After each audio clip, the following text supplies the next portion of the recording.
Hello everyone, welcome back in my video. So today's our topic is the decision makers. हम लोग 9th class का polity पढ़ रहे हैं बच्चा, और पॉलिटी में chapter number 5 and it is working of institution. Working of institution. तो वर्किंग ऑफ इंस्टीट्यूशन में एक प्रीवियस वीडियो हमने किया है जिसमें हमने देखा था क्या, office memorandum and BP Mandal. Office memorandum क्या था? ऑफिस मेमोरेंडम कि वो एक गवर्नमेंट ऑर्डर था जिसमें 27% रिजर्वेशन दिया गया था. किसको? जो सोशली और एजुकेशनली बैकवर्ड क्लासेस थी. और हमने क्या देखा था उसमें, हमने एक बीपी मंडल पढ़ा था. बीपी मंडल क्या था कि वो एक कमीशन था जिसको बनाया गया था, अपॉइंट किया गया था कि जो socially and economically backward classes हैं उनको क्या किया जाए, आइडेंटिफाई किया जाए.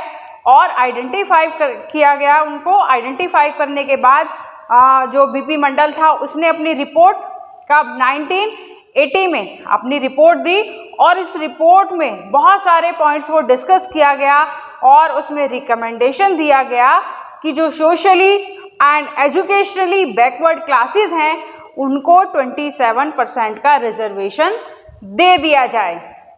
वहां पर हमने क्वेश्चन छोड़ा था कि क्या जो रिजर्वेशन दे दिया गया तो क्या वो एक लॉ बन गया, या फिर वो जो लॉ बना उसका प्रोसेस क्या था. तो आज का हमारा टॉपिक है डिसीजन मेकर्स. मतलब ये जो डिसीजन लिया गया इसमें किन किन लोगों ने पार्टिसिपेट किया, कौन कौन लोग इसमें इंक्लूड थे और वो किस तरह से डिसीजन लिया गया. तो बस वही देखते हैं हम. So the officers was merely implementing the instructions. तो जिन लोगों के सिग्नेचर थे, किसके सिग्नेचर थे? Department of personnel and training. तो जो ऑफिसर्स थे उन्होंने सिर्फ उस इंस्ट्रक्शन को या फिर उस ऑर्डर को इम्प्लीमेंट किया था. लिया कैसे गया, वो डिसीजन लिया कैसे गया, वो ऑर्डर पास कैसे हुआ?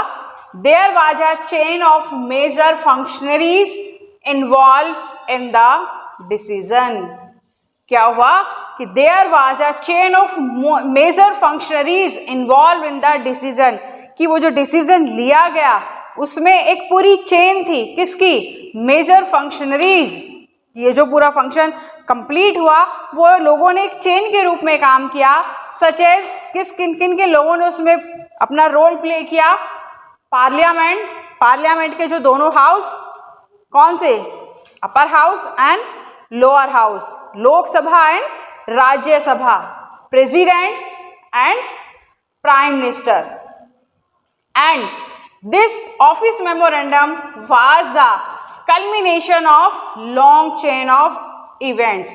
ऐसा नहीं कि वो बस बहुत जल्दीबाजी में डिसीजन ले लिया गया. क्या था? ऑफिस मेमोरेंडम जो था वो एक बहुत लंबी चेन थी इवेंट्स की, कि बहुत सारे इवेंट्स हुए उसके बाद वो डिसीजन लिया गया. कैसे हम कैसे कह रहे हैं कि वो एक culmination, long chain of event कैसे था? ये कहा गया ना, culmination of long chain of events. तो कौन कौन से इवेंट्स ने इसमें पार्टिसिपेट क्या थे इसमें, वो देखिए. तो president address to the parliament. क्या हुआ?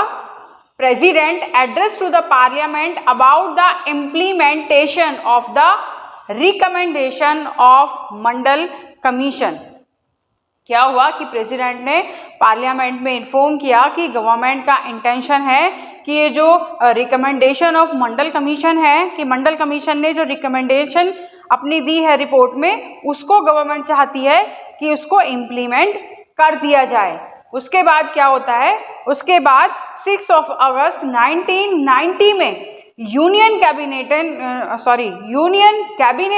took a formal decision to implement the recommendation. उसके बाद 6 अगस्त 1990 को यूनियन कैबिनेट एक फॉर्मल डिसीजन लेती है कि जो रिकमेंडेशन ऑफ मंडल कमीशन है उसको इम्प्लीमेंट कर दिया जाए. एंड द प्राइम मिनिस्टर, और प्राइम मिनिस्टर कौन थे? V P Singh. Next day prime minister ने क्या किया inform to the parliament about the decision, कि जो डिसीजन ले लिया गया कि मंडल कमीशन का जो रिकमेंडेशन है उसको इम्प्लीमेंट कर दिया जाए, तो पार्लियामेंट के दोनों हाउसेस को एक स्टेटमेंट देकर दोनों को इन्फॉर्म कर दिया, जो दो हाउसेस हैं लोकसभा एंड राज्यसभा, दोनों को इन्फॉर्म कर दिया। And rest of the work was taken over by the department of personnel and training. बाकी का जो वर्क था वो जो मिनिस्ट्री थी, कौन सी ministry, department of personnel and training, उसने क्या किया, ये जो इम्प्लीमेंटेशन था, रिकमेंडेशन था, उसको ड्राफ्ट किया और ड्राफ्ट करने के बाद उसको एक नंबर दे दिया गया, ऑर्डर नंबर दे दिया गया, और ऑर्डर नंबर देने के बाद on the behalf of union government उसने साइन कर दिए, यूनियन गवर्नमेंट के बिहाफ पर साइन कर दिए, किसने, department of personnel and training. तो अब पता चला कि यहाँ पर साइन तो डिपार्टमेंट ऑफ पर्सनल ट्रेनिंग इस मिनिस्ट्री के थे, लेकिन ये जो डिसीजन लिया गया उसके बैक में क्या थी, उसके बैक में एक चेन ऑफ इवेंट थी, एक लॉन्ग चेन ऑफ इवेंट थी, कि उस तरह से वो डिसीजन लिया गया। अब डिसीजन तो लिया गया, लेकिन डिसीजन लेने के बाद अब क्या था, कॉन्फ्लिक्ट हो गया लोगों के बीच में। कुछ लोग उसके फेवर में थे एंड कुछ लोग उसके डिसफेवर में थे, कुछ लोग उसको अपोज कर रहे थे और कुछ लोग उसको अच्छा बता रहे थे। Some was in the favour and some opposed this order. अब लोगों के बीच में कॉन्फ्लिक्ट हो गया, बहुत लंबी हॉट डिस्कशन चलने लगी, जितने भी मैगजीन्स थे, न्यूज़पेपर्स थे, वो सब अलग अलग व्यूज से, कुछ उसके अगेंस्ट व्यूज अपने लिख रहे थे, डाल रहे थे, कुछ उसके फेवर में व्यूज डाल रहे थे। कुछ लोगों का मानना था कि ये जो डिसीजन लिया गया है ये अच्छा डिसीजन है, उन लोगों के लिए जो सोशली बैकवर्ड हैं या सोशली जो बिछड़े हुए लोग हैं उनको अपलिफ्ट करने के लिए अच्छा डिसीजन है। कुछ का मानना था कि ये बाकी लोगों के साथ जो अपॉर्चुनिटी है, जॉब अपॉर्चुनिटी है, वो उनसे डिप्राइव की जा रही है। तो लोग अपने अपने व्यूज दे रहे थे, लोगों के बीच में बहुत ज्यादा कॉन्फ्लिक्ट हो गया था। सो अब जो ये कॉन्फ्लिक्ट था लोगों के बीच में, उसको डिसॉल्व कैसे किया गया, डिसॉल्व किसने किया, here judiciary play an important role to dissolve the conflict between the people. कैसे, जो जुडिशरी थी, अब कुछ लोगों ने तो इसके अगेंस्ट, गवर्नमेंट के अगेंस्ट ही केस फाइल कर दिए थे ना, जो गवर्नमेंट ने ऑर्डर पास किया था, तो कुछ लोग जो फेवर में नहीं थे उन लोगों ने गवर्नमेंट के अगेंस्ट केस फाइल कर दिया। अब वहां पर जुडिशरी में जो सुप्रीम कोर्ट और हाई कोर्ट, वहां पर इसको एक नाम दे दिया गया। जब उसके अगेंस्ट केस चला तो इंडिया में इसको नाम दे दिया Sahni and otherwise union of India case, ये केस का नाम दे दिया गया। वहां पर सुप्रीम कोर्ट में 11 जजेस बैठे और 11 जजेस ने दोनों पार्टी के जो लोग थे, जो फेवर में थे वो भी और जो डिसफेवर में थे वो भी, जो अगेंस्ट थे वो भी, दोनों की बातों को सुना, दोनों के व्यूज को सुना, और व्यूज सुनने के बाद उसने डिक्लेयर किया, किसने, सुप्रीम कोर्ट ने क्या डिक्लेयर किया, supreme court declare that this order of the government of India was valid. ये देखिए वैलिड, तो क्या कहा, सुप्रीम कोर्ट ने कहा कि जो गवर्नमेंट ऑफ इंडिया ने ऑर्डर पास किया है वो वैलिड है, उसको सही ठहराया। And government was asked to modify, लेकिन साथ साथ ये भी कहा कि गवर्नमेंट इस ओरिजिनल ऑर्डर को मॉडिफाई करे। मॉडिफाई कैसे करे, कि जो वेल बीइंग है, जो सोशली एंड एजुकेशनली पिछड़े लोग हैं, बैकवर्ड क्लासेस हैं, उसमें भी ऐसा तो नहीं कि सब लोग ही बहुत गरीब होंगे, बहुत पिछड़े हुए होंगे, उसमें कुछ ऐसे भी होंगे जो रिच होंगे, जो वेल बीइंग होंगे। तो जो लोग वेल टू डू पर्सन थे उन लोगों को इस ऑर्डर का या फिर इस ग्रुप में उनको नहीं रखा जाए।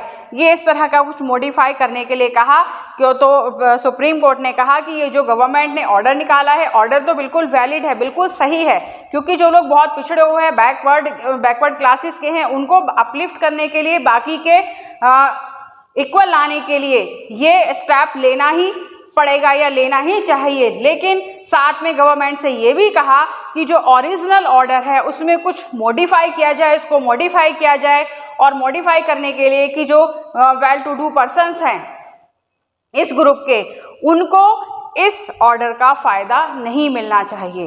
And the department of personnel and training issued another office memorandum on September 8, 1993। ये देखा ना, जो पास हुआ था, जो ऑफिस मेमोरेंडम का ऑर्डर पास हुआ था, वो कब हुआ था? 1990 में। अब एक और ऑर्डर पास किया गया 1993 में, जिसमें क्या हुआ कि ये जो ओरिजिनल ऑर्डर था उसको मॉडिफाई किया जाए। एक और ऑर्डर निकाला कि इस ऑर्डर को मॉडिफाई किया जाए, और मॉडिफाई करने के बाद department of personnel and training ने एक और ऑर्डर इशू किया, एक और ऑफिस मेमोरेंडम इशू किया सितंबर 8 एंड 1993 को। तो ये जो पूरा एक चेन था, पूरा एक डिसीजन मेकर्स का जो इवेंट्स थे, वो हमने देख लिए कि कैसे एक ऑर्डर को या फिर ऑफिस मेमोरेंडम को पास किया गया, या फिर एक जो रिकमेंडेशन था उसको कैसे लॉ में कन्वर्ट किया गया। अब in the next video we will know about the need for political institution. जो हमारा नेक्स्ट टॉपिक होगा नेक्स्ट वीडियो में, वो होगा नीड ऑफ पॉलिटिकल इंस्टीट्यूशंस, कि आखिर जो पॉलिटिकल इंस्टीट्यूशंस हैं उनकी ज़रूरत क्या है, उनकी नीड क्या है, तो वो हम नेक्स्ट वीडियो में पढ़ेंगे। Till then keep watching my video, keep learning. Thank you very much. Good bye.